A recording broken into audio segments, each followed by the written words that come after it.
Papež Frančišek se je v katedrali v Havani srečal z duhovniki, redovnicami, redovniki in bogoslovci.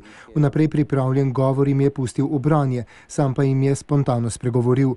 Močno sta ga namreč nagovorila uvodni nagovor kardinala Ortege, ki je papežu povedal o revščini cerkve na Kubi, ter pričevanje redovnice, ki dela med telesno in psihično bolnimi.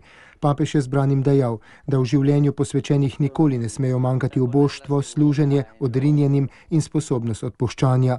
Sveti oče je nato nadaljeval: znati upravljati z dobrinami je vaša dolžnost, saj so dobrine Božji dar. Tako kot te dobrine vstopijo v naša srca in začnejo voditi naše življenje, takrat se naše življenje izgubi.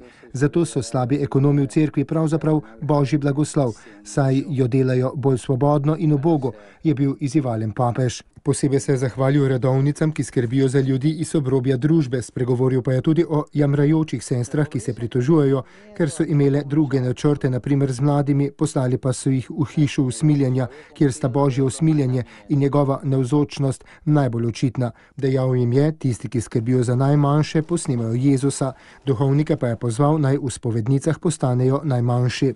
Sveti oče se je v predsedniški palači v Havani srečal zasebno tudi s predsednikom Raulom Castrom in tudi z njegovim predhodnikom Fidelom Castrom.